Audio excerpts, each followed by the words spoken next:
talk about our first impressions of the 2020 Toyota Highlander Hybrid. What's the best car for hauling around a full-size stand-up base?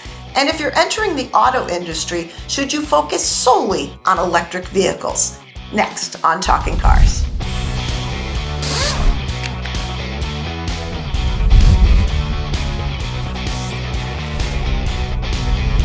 Hi, and welcome to Talking Cars. I'm Jennifer Stockberger. I'm John Lidcove. And I'm Jake Fisher. So this week we're going to jump right in with a From the Track. We're talking this week about the 2020 Toyota Highlander Hybrid. We've been through a number of different hybrid vehicles in the past few weeks, and this is just the next in that line. So just to give you a couple of specs on the hybrid, this is a 243 horsepower four-cylinder hybrid with a continuously variable transmission, CVT, came in at $44,463 to us with its $1,120 destination charge, and really few options.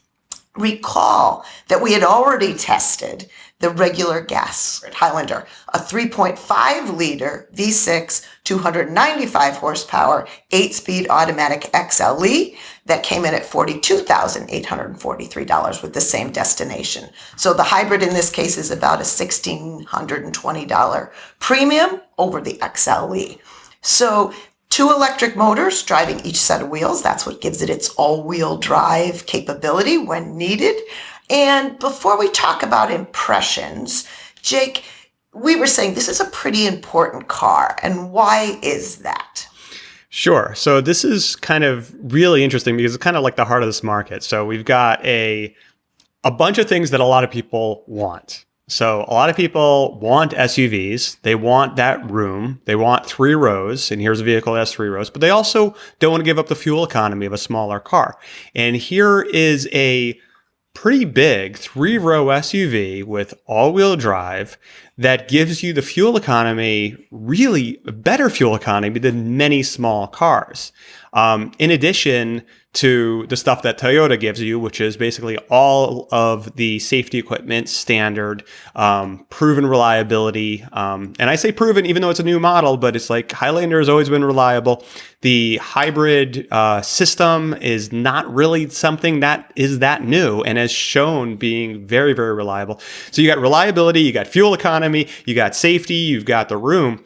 It's kind of this area that we haven't seen before where you could kind of have all of the things. You could have your cake and you could have it, you could eat it and you could, drive it around too. Yeah, and it goes really far, that cake. It stretches out for days.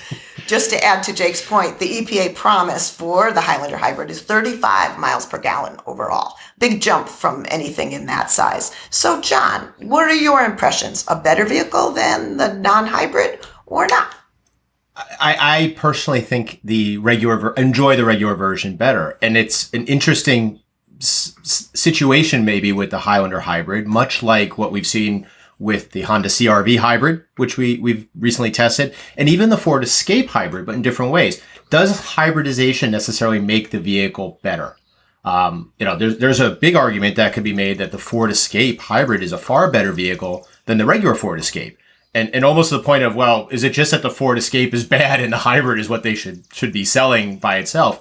The CR-V Hybrid wasn't as good, wasn't as impressive as the regular CR-V. And for me, it's the same thing with the Highlander. In driving, the engine comes on with a roar, and it feels almost agricultural in a sense. It has a gravelly or a very rough, loud feeling and sound. I think the ride is worse than what I remember in the V6 version. It just isn't there. The mileage, if you want the mileage, it's the vehicle for you. You're like Jake said, you're going to be getting small SUV-ish mileage in a big 3-row vehicle. But I like the smoothness of the V6. I like the responsiveness of the V6. And I also like the quiet of the V6. Well, it comes down to what's important to you. So, look, the thing about the Highlander itself is that, it is one of these vehicles that still gives you that kind of that big V6, which has lots of torque and it's quiet and all that. And you're right. So it's not, I don't think it's necessarily saying that the hybrid is bad. It's more that V6 is quite nice. Mm-hmm. But really, look, I like driving a car quickly. I like going around the track. My tool of choice is not a Highlander. So, I mean, if I'm looking for something that I'm going in a hurry with or something that drives sporty, you know what? I'm not expecting that from a big 3-row SUV. So you're right. You are kind of taking this compromise. I mean, the Highlander was certainly not a sporty vehicle to begin with. It's probably less sporty now with the hybrid powertrain, which is a little bit more disconnected. But if you're just using this as transportation, you're trying to get your family around, you're trying to pick up, I don't think you're going to be bothered. There's enough power there that it's not whining. In terms of the handling and ride, I think it's very similar. In fact, in some ways, it's a little bit more balanced, to tell you the truth, because you get less weight in the front and it's more distributed. But I mean, I think those are very minor things. I think it's about, are you okay giving up that kind of smooth V6 to get just this phenomenal fuel economy? Well, some of the things I try to do is drive as much as possible on the electric only power, to really maximize that. In theory, this is what you're paying for. You're trying to get as much battery time as possible, not rough 4-cylinder. And driving around, when the engine kicks in, it's just so jarring. And it's that experience of $44,463, and it sounds almost like a $23,000 vehicle. So, could they have gotten 34 miles per gallon EPA or overall if they had a little more sound deadening, if there was a little isolation of the engine? It's that type of thing. I mean, at 45 grand, it's not a 45 grand experience. If you only want the fuel economy and that's the reason you're buying it, sure. But I want a little more refinement for 45 grand. And that's what I feel is lacking in the vehicle. Yeah, well, I mean, if you're looking for a luxury vehicle and you're looking for something that's quiet and, that's number one. Certainly there's other options and you wind up paying for it in fuel efficiency. But I got to say, I mean, I just think that, sometimes you hear the engine pop on. Sometimes you hear it kind of scream and, for my money getting, around, mid-30s out of a vehicle like that, I think it would suit a lot of people. Mid-30s, great. I'm not looking for Bentley Bentayga silence. I'm looking for maybe Hyundai Santa Fe silence in the car, and I'm not getting Hyundai Santa Fe refinement with that engine kicking in. And it is, but to each his own. I agree. It's not a sporty car, and it has no pretense, no sporty pretenses, as Gabe would say. So for me, I think again, the V6 didn't need the help, but the hybrid, for that much more, if indeed we're getting, 8 to 10 miles per gallon, I think I might take that. It's not a giant premium for the price like we may have seen in other hybrids. It doesn't change the vehicle that much in any negative way that I think I would opt for the hybrid in this case and just put some more money in my pocket in terms of fuel economy. So does everything else pretty much the same. So that would be my take. So of course, stay tuned for our final test results of the Highlander Hybrid, including the final fuel economy numbers when we get them soon, and we'll have a full report. So moving on to audience questions.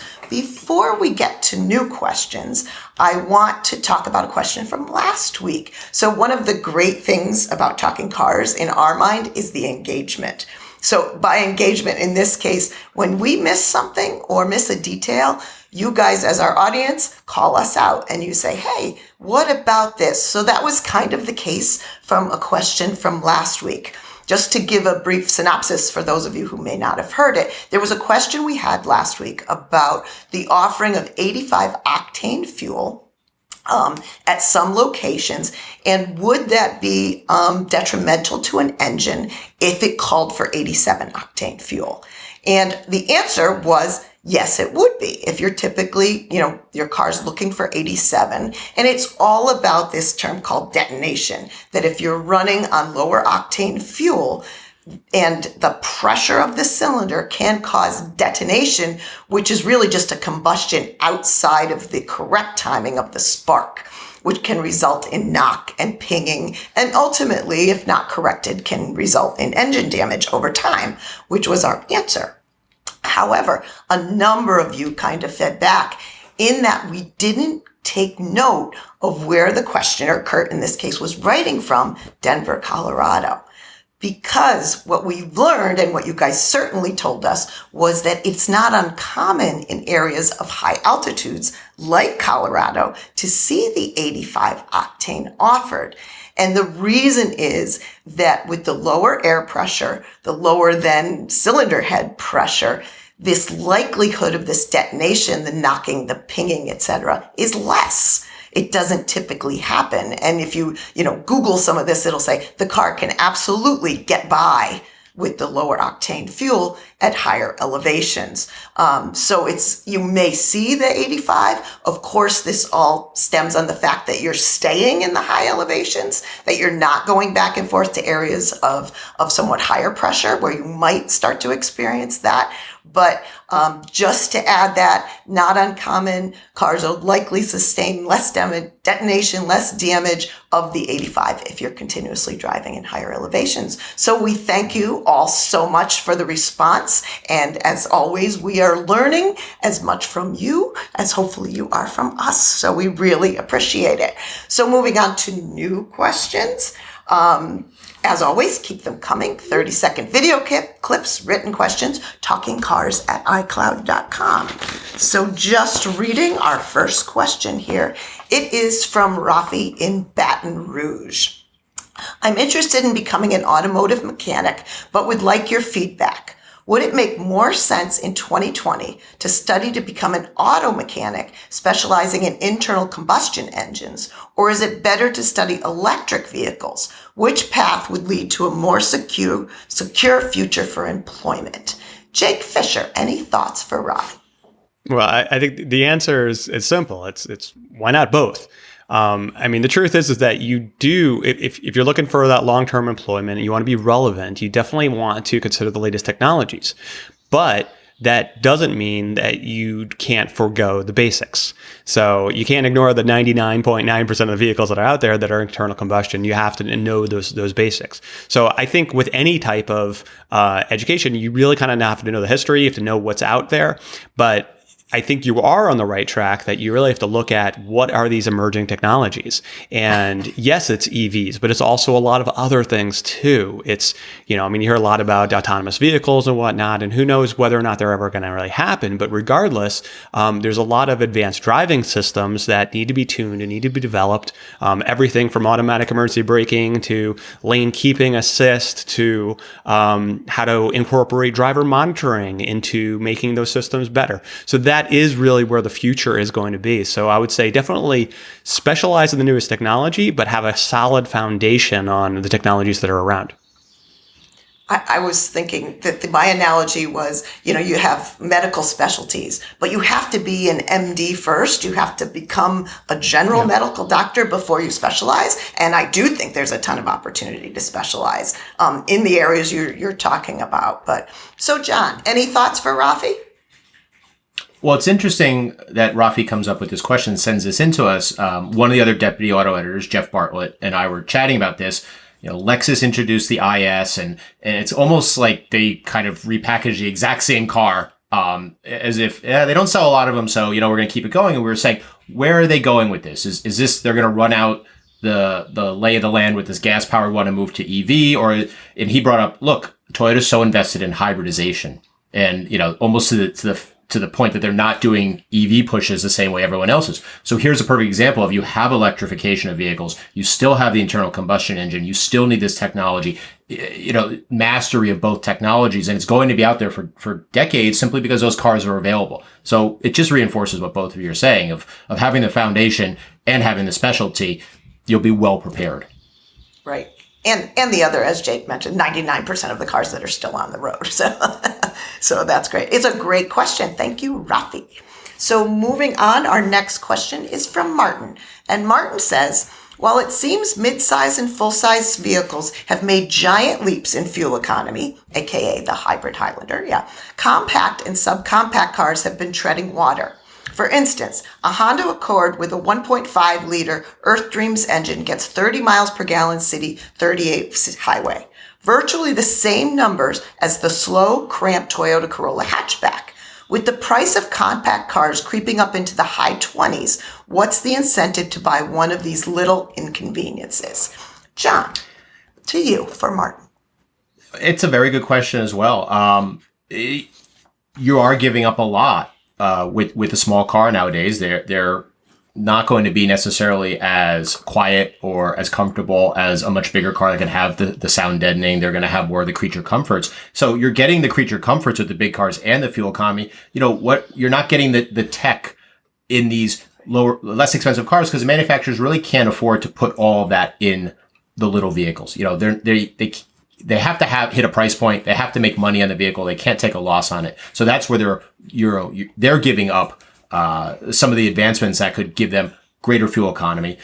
Look, they're smaller. They're less expensive to insure in some ways. They're going to be easier to park. They're nimble for city environments. But it's gotten to the point of, first we had the manuals and automatics where you're saying, why am I going to have a manual? And auto manufacturers said this, and they've gotten rid of manuals. There's no advantage to it. Before, it used to be for fuel economy. We used to test cars with manual transmissions and automatics to see if there was a fuel economy difference. They're gone. It's the same type of thing with this category where they're affordable. They're built to a price point, to bring people in. But if you're purely looking at the numbers, yes, that Toyota Camry or that Honda Accord is going to get the fuel economy of that Toyota Corolla or that Honda Civic, and you're getting a lot more. Yeah, I think it's interesting. You say you cannot, the manual versus automatic. The assumptions all come into question that the smaller the car doesn't necessarily mean the better the fuel economy anymore. So you really have to look. So you may not need that compromise. Jake, anything you wanted to add for Martin on this subject? So first of all, I completely disagree about the manual part because there is an advantage about manuals and it's not about fuel economy. Not as big. No. It's not even as big.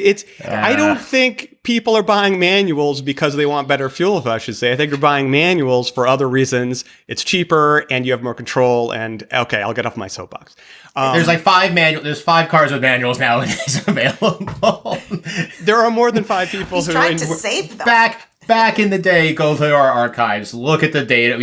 Reason we tested 2 Civics and 2 of this and 2 of this, we looked at the fuel economy before engagement and all of that was an issue and saved the manuals hashtag. Well, anyway, they're more fun to drive, and if you go to an autocross or a track, you'll find more than 1% of them as manuals. I agree. But anyway, that aside, you guys are right. And in fact, it's like 32 is now like the number that we're seeing. We very often see 32 miles per gallon in overall, regardless of if it's a midsize, a compact, or a subcompact car. And the reason is just like John said, it's about the technology. You're building these small cars around a small price point. And you can't afford to maybe put the 10-speed automatic transmission in or the low friction in order to get that. The other thing is about the physics of it. Really what it comes down to a lot in terms of fuel economy is aero. Certainly there's some weight involved. You're going up and down hills and accelerating, but it's aerodynamics. And if you look at kind of that cross-sectional area of a larger car and a smaller car, it's not really that much difference. That's why the SUVs have such a hard time because they're taller and you're pushing a big brick through the air and it's very hard. But yeah, it's about price point. And the advantage of the small car is I'm paying less for that car. That's really what it comes down to, not about fuel economy. Right. And I think that's still, but to Martin's point, they are creeping up in terms of price. So yeah, we're seeing less in that sub 20 price range. So great question again. So moving on, our next question is from Roger. And he says, during the COVID-19 lockdown, it has been quite interesting seeing the hosts at home. Thank you, Roger. Of particular interest to me are the tomatoes in Jake Fisher's Aero Gardens. Sometimes they are fully ripe, sometimes they are green, sometimes they are abundant, and sometimes they are not. Are the shows shot and streamed in order and on a regular schedule? So Jake, I will let you address the tomato question. So yes, a lot of people are very curious about the tomatoes. So yes, they're in order. Just with my tomatoes back here, they grow, I eat them, and then new ones grow. So it continues to go. So, these are, yes. These weren't here last time. They grew and they'll just keep on kind of cycling around. And Jake, what kind of garden is it? They're like not in soil? So it's like this hydroponic thing. So there's no soil, it's water. And it's kind of a stupid hobby, quite honestly, because I mean, they're in this water and they're Wi-Fi connected. So it'll go and like, it sends me emails and stuff. It's crazy, but I mean, it kind of works, but yeah, so they're in water. You put some kind of like special potion in it and it gets all the nutrients. And supposedly they grow like 5 times faster than if they were in soil. It's kind of like a nifty house plant, quite honestly. So it gives new meanings to talk to your plants to make them grow. You text them. Yes, I could text my plants. Yes.